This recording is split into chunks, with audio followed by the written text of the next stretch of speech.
Well, let me tell you a little something about me. When it's Saturday night, I need to blow off some steam.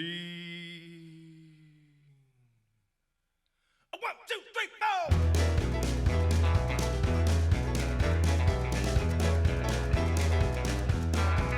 Well, I've been holding it in since o'clock in Monday morning. From the end of the week, I'm bound to blow. We're walking to the honky tonk like a pack of wolves now. Order up around the traps and it's away we go. Buying, equipment and stuff like that. Yeah, I mean, you've been buying equipment for how long as far as... I don't know, many years. But, over the last 5 years, probably, I've dealt with, all the auction companies basically in the United States, kind of. Okay, and kind of equipment companies, right? Right. Okay. So, as far as, Equipment Facts, Purple Wave, Ritchie Brothers, iRay Auction, Bachman Carroll Auction. Okay, so I diversified, Perfect. Well, then, so what do you kind of look for in an auction company when you're choosing which one to go to and everything else? Are you looking at the auction company, or are you looking at what kind of pieces they have that sell? Well, pretty much kind of like the auction company, because it's something when the word means something. When a word doesn't mean anything and they just give you a line of BS, I'd say, it comes to bite you in the end, and it's not very representable of them on their part. I've been taken, by some auction companies before. Really? Yes. An auctioneer took you for something? Yes. And, and it's frustrating, and it's irritating. And when they say that their integrity, is what they stand for, not the case. Not always. So, no. So there is some auction companies out there that you might just want to watch out for. Absolutely.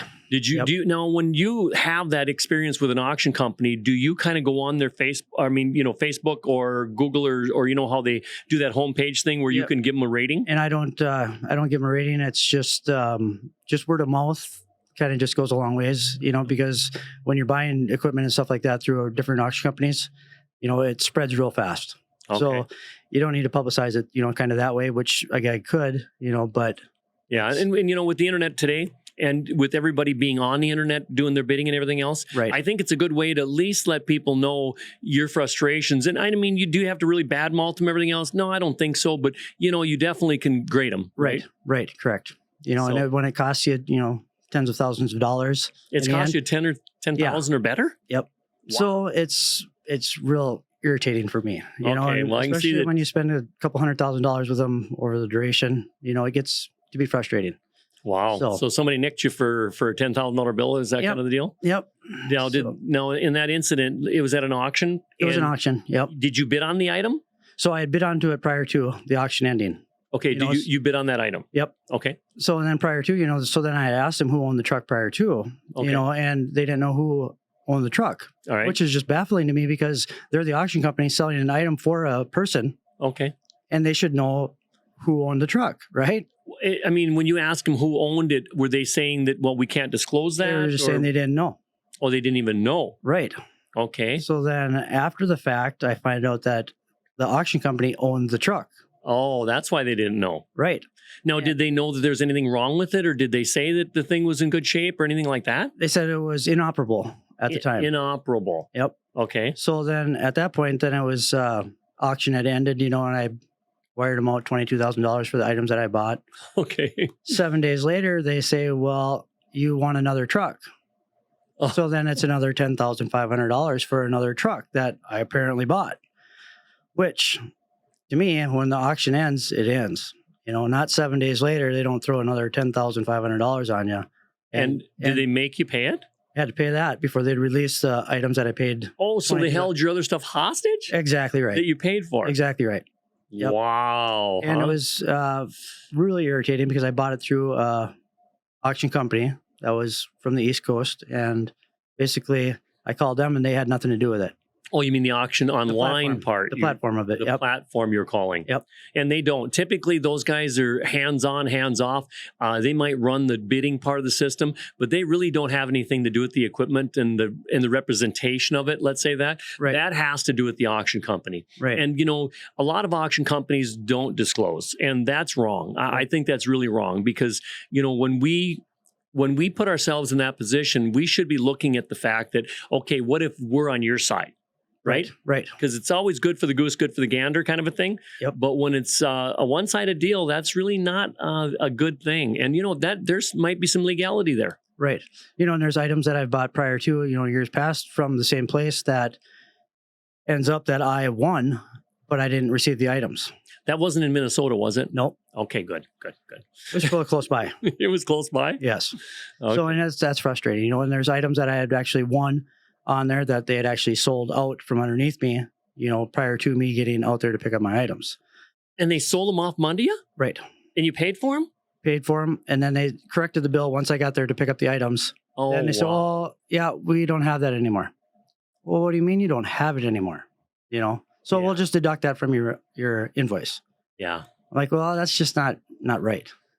So Yeah, we've had it where situations and we've had one actually in the past here that somebody left it 2-3 auctions Yep. and our yard guy loaded, because the number faded somewhat and everything Yep. else. He loaded on somebody else's and we're still trying to figure out who's the somebody else yet. Where it went. So that happens, but we're the loss or the loser in that deal, Right. even though the buyer is a loser as well. The seller got his money. Yep. So I can see some of that happening, but I can't see it all the time happening like Right. that. I mean, it sounded like it was kind of frequent with you on that one Right. place, huh? Right. So it's I've not going back there again. Yeah. I Well, say. I And guess- like I say, I've spent over $200,000 with them, in the last 2 years, and and they really don't recognize it. no. So I'll just move on, and just go to the Well, ones you trust. Sorry to hear that, and I'm glad that that you have good experiences in other places, of course, and Right. and that you can actually trust the fact that somebody's going to do what they say, right? Right. And that's where it comes down to where the handshake means a lot. Yeah. So And that's now, what it means. in the equipment world, have you seen any big changes as far as people what they're looking for, or they're looking to sell or buy in your world? Well, it's basically anything, pre-emissions, basically when you start talking on, DEF, and all that extra fuel, it's everything is cost more, so if you can get back prior to 2000, some of that older equipment is great, but then trying to find parts for them, getting to be impossible. So now, if you're in California, you wouldn't be buying the pre-emissions ones because they don't want them there, right? Right. Because they're kind of outlawing that kind of stuff. Yeah. So you have to almost be out in the country somewhere. Is that Right. Yep. In the rural, and, a lot of these government jobs, they're all requiring you have tier 3, tier 4 motors, otherwise you can't operate on their project, Oh wow! So they kinda they're getting force even you. tough. Right. So they kind of force you into that. So what? So you're seeing parts being tough to get right now a little bit on the older Parts stuff. are really tough. Anything, 20 years or older is Yeah. getting few and far between. Wow! So, And those are the ones that are kind of bulletproof trucks, huh? absolutely. Yep. And same with equipment, you get that anything from like 1990, to 2000 in there are starting to get obsolete for parts. Wow. So you're seeing a lot of that thin out. Where's all that stuff going? See, and that's, I don't know. I mean, is it going to other country? I think it's going overseas. Correct. Yeah, because I know that even here we have a lot of companies that are buying out of Mexico and out of golly, what's that country way down south of there? I was thinking Peru, but it's not. I don't think it's Peru. But anyways, it's a South American country. Yep. And they come all the way across Mexico, all the way up here to buy and purchase trucks and stuff. I mean, so it's Right. like they travel A long ways. And they'll dismantle a Komatsu and say a WA500. They'll actually dismantle that and throw it in a container and actually haul it down there, reassemble it, and use it. So on a wheel loader, you mean, or something? yep, stuff like that. So I mean, they're not scared to do anything like that. They're not afraid of work, right? Right. And I think that's what's happening in around the area. Are you finding it a little tougher for people to find that want to work around your Oh, area too? absolutely. Yep. It's just tough everywhere, huh? Yep. It's just kind of. I think it goes back to where the government is actually just giving out too much free money, Oh, to the people, and Yeah. it's just not working for the government or for the society, I should say. or for the people that are working, Right. and then right. have jobs for people. Right. Yep. Yeah. So it's tough to find So- good help. You own your own business, Correct. and you do what types of work? I mean, So- do you do landscaping? Do you do road work? Do you Anything- do culverts? What do you do? Yeah. Anything from that involves equipment. Anything. So I mean, Basements? basements, water lines, septic lines, road work, Okay. new developments, landscaping, yard work, crane work. So you're handling it all, Right. So you have a crane as well? Yep. Wow. Hauling stuff, low boy trailers, end dumps, stuff like wow. that. So You're a busy boy. you got to be diversified. Yeah. You can't just focus on just one thing. You know, it's just Well, I suppose, you get up in your area and you get a septic system that you got to bring in dirt or Right. this or that. You get, do you have an extra one or two guys then that help you out with that? nope. It's all three of us, me, myself, and I. Oh, wow. We all show up every day. You must work a lot of hours then. Well, that's enough, you know. But if I need trucks, you know, I'll call for trucks, you know. And Okay. I mean, there's trucking companies, you know. If I do a road project and I need 3,500 ton of Class 5 hauled in, call them up, bring 3,500 ton in. You know, All right. that way you can bang it out, get it done. Sure. You know, and it saves the owner, you know, So money too. you're finding instead of getting people on to keep them working for you, you're finding it's easier to subcontract to other Correct. companies. Yep. And Otherwise, you've got the cost of the trucks, you know, and then you got to rely on the bodies being there. you right, know, and if they got don't show up, insurance, Right. license. so and it all adds up. So it's Yeah, I- worth it to do that, and it saves the owner you're doing the work for in the long run. yeah. You know? Well, and again, that's the thing that we're looking at. We've been talking about autonomous. We've been talking about some of these electric, like even some of the Cat, bigger dozers will come with electric drives on them, Yep. and then they have a smaller diesel engine that'll actually run like a train, right? Right. It powers it up and it generates the power to the tracks and everything else. How do you see in your business? I mean, do you see yourself getting into some electric over the next 5-10 years, or do you think that you're going to kind of stay back as far as you can, as long as you can? Well, I think I'm going to stay back as long as I can, Okay. because I think, it's just like anything, just fail safe, just let that explore their waters, you should say, with the electric stuff, because in the winter, I don't think the electric's going to do so well, up here. Because the batteries, you mean? Right. Taken in the cold, they just drain a little quicker? Right. And I don't know how they perform, when you're talking sub-zero, if you're out pushing snow and it's 20 below, how's that going to perform? Yeah. All of a sudden you're sitting on the highway dead in the water. Then what do you do? Right, right. And this technology, I mean, there can be alternative fuels that go with it, right? Right. And, so the electric, I get it, I mean, everybody would love to have electrics and solar panels up and generators and be on their own. I mean, get off the grid, right? Right. But the problem is that I think that, with the fuels that we have today and the alternative fuels and also the electric itself, I don't know that in the rural upper north area region that it's enough. Right. And if you took just the fossil fuels out of the situation, as far as diesel and coal, it's going to shut down a lot of stuff real fast.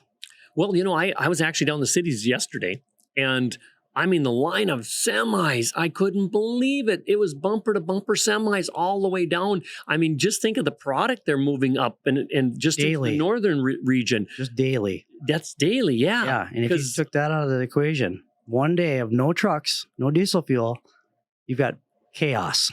Oh, well, I know that, when they did the COVID deal, they shut everybody down, these factories and all this, and people waiting at ports for weeks, Right. and they couldn't do anything. And, when you look at that, you think about it, and, a lot of these manufacturers, they said that there's 2 years behind. So if you order something today, 2 years. So you need something next year, you know what I mean, in your company. Yep. You would have to order today and tomorrow to take care of the next 2 years and 3 years. Correct. So, so I know we had, we had some nice newer trucks on this last auction, and they brought really good money. But, if you can't get them, I guess, they're going to bring more money. And they say, well, inflation's coming up so they're taking interest rates and bringing it up. So it slows it down. But I think it's only slowing it down into the general sector, which is housing and things that are just taking, the prices are jumping very high because people, money was cheap, right? Right. Yeah. So how's that affected you guys' area up there as far as on interest rates? Has it slowed your market down? No, because you've seen a lot of people actually selling houses, and the minute they listed it, it was sale pending. So as people were jumping on it right away, and I think they're, before the rates go up, it's kind of what they're after there. But building supplies, stuff like that, it's all. Are they building a lot more houses? I know you're from up in the northern region, up in that Perm area, Yep, right? right. So you got a lot of building going on up there? There is, but there's not as much as there was, so it's slowing to a little, but it's still, we're fortunate enough to have a good economy where we're at there, to everybody just kind of takes care of each other and does that part of it. So it's been okay, Okay. but Are you seeing prices drop on things in your area? no. So what about lumber? Isn't that dropping a little bit? Well, it is, but it's not drastic how it went up so drastic. Okay. What about You know, fuel? Fuel dropping? Fuel still, no. So it's still right up there where it was at, when it jumped up last So fall. you're still paying $5 a gallon? $5.69. $5.69? Is that Yep. diesel? That's diesel. Wow. What about off road? So that's 10 cents less. 10 cents? 10 cents. If you can find off-road. Oh, wow. Yeah. So off-road is kind of obsolete now. So now you do some counties and cities and stuff Townships, like this? yep. Townships? Okay. Yep. So how do you treat them for like when the fuel's up that much higher? Do you guys have to give them do you ask for a per diem or something different, or how do you do that? So, well, my cost is, per hour, and I haven't changed it, just annually. You mean in the last couple of years you haven't changed? Right. So, Wow, you must be just- really taking. You got to work how many more hours for that same pay? right. And I can up it, at any point, but it's not fair to, I should say it's not fair to the public. Well, it's fair to because- you. I mean, you're paying it, so Right. it should be fair because I mean, who are they going to get do it? Right. You know, Because annually, at the annual meeting, then I can actually up it, at that point, so, and at any time I can bring it to their attention that we need to up it, so, but I've got a comfortable.